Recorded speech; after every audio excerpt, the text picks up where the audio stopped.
ഞാനിന്നിവിടെ നാടൻ അച്ചിങ്ങ മെഴുക്ക് പുരട്ടുന്നതാണ് കാട്ടാൻ പോകുന്നത്. നല്ല നാടൻ അച്ചിങ്ങ.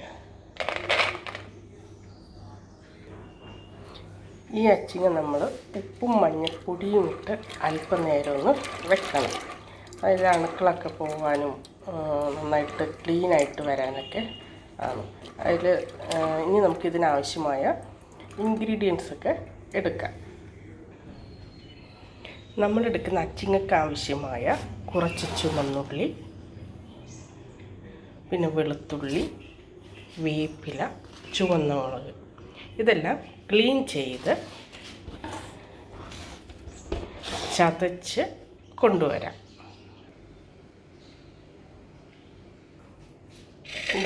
ചുവന്നുള്ളിയും വെളുത്തുള്ളിയും ചുവന്ന മുളകും ഇവിടെ ചതച്ചും വന്നു, പിന്നെ വേപ്പില. ഇനി നമ്മൾ ചെയ്യേണ്ടത് അച്ചിങ്ങ, നമ്മൾ ആദ്യം എടുത്തു വെച്ച അച്ചിങ്ങ ഉണ്ടല്ലോ, അത് കഴുകി വേവാൻ വെക്കണം. ഉപ്പും മഞ്ഞൾപ്പൊടിയും കുറച്ച് വേപ്പില ഇട്ടിട്ട് നമുക്കിത് വേവിക്കാം. ഞാനിങ്ങനെ അച്ചിങ്ങ കഴുകിക്കൊണ്ട് വന്നപ്പോൾ എൻ്റെ മനസ്സിലോട്ട് വന്നു, ഇതിൻ്റെ അകത്തേക്ക് കുറച്ച് തേങ്ങാ കൊത്തും കൂടെ ഇട്ടാൽ എങ്ങനെ ഇരിക്കുന്നു. അപ്പോൾ ഞാൻ അതിൽ കുറച്ച് ഇത്ര തേങ്ങാ കൊത്തും കൂടെ എടുത്തു വെച്ചു. അപ്പോൾ അതൊക്കെ നമ്മുടെ ഇഷ്ടത്തിനനുസരിച്ചല്ലേ, ഒന്ന് വെറുതെ എങ്ങനെയുണ്ടെന്ന് നോക്കാം. എന്നിട്ട് തേങ്ങാക്കൊത്തും അച്ചിങ്ങയും ഉപ്പും മഞ്ഞൾപ്പൊടിയും വേപ്പിലിട്ട് വേവിക്കാം.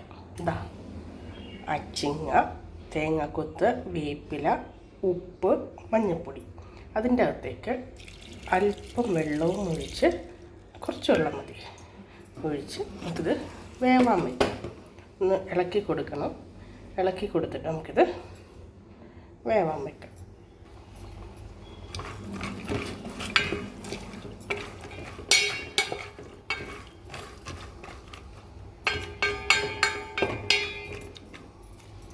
മൂടി വെച്ച് വേവിക്കണം. ഇവിടെ അച്ചിങ്ങ വെള്ളമൊക്കെ വറ്റി വന്ന്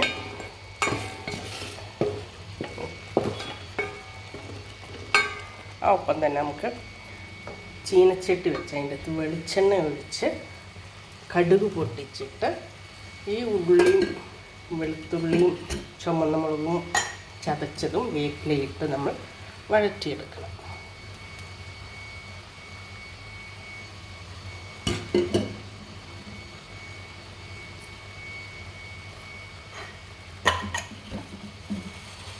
വെള്ളം ശരിക്കും വറ്റിയിട്ട് ചീനിച്ചട്ടിയിൽ കുറച്ച് വെള്ളം കിടപ്പുണ്ട്.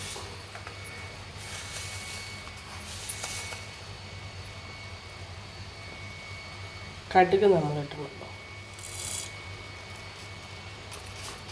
എണ്ണ ചൂടായി വന്നപ്പോൾ കടുകിട്ടു. കടുക് പൊട്ടുന്നു.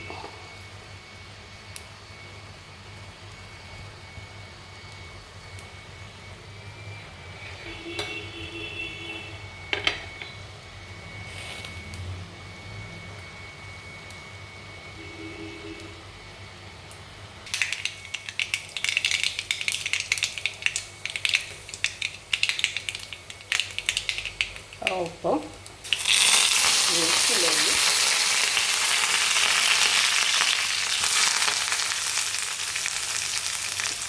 മാറി നിന്നിട്ടോണം.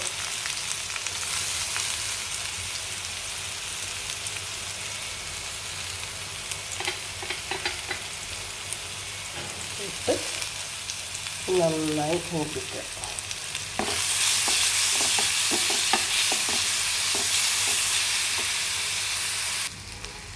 ഇത് കണ്ട ഉള്ളിമുളകൊക്കെ നന്നായി മുരിഞ്ഞു. ഇനി നമ്മൾ ഈ വേവിച്ച് വെച്ചിരിക്കുന്ന അച്ചിങ്ങ ഇതിൻ്റെ അകത്തേക്ക് ഇടും. ഉള്ളിമുളക് നന്നായി മുരിയണം, അല്ലെങ്കിൽ ആ മുളകിൻ്റെ കുത്തലൊക്കെ കാണും. ഇതിൻ്റെ അകത്തിട്ട് നന്നായിട്ട് ഇളക്കി എടുക്കണം. വെള്ളമൊക്കെ വറ്റി നല്ലാതെ അച്ചിങ്ങ മെഴുക്ക് പുരട്ടി റെഡിയായി.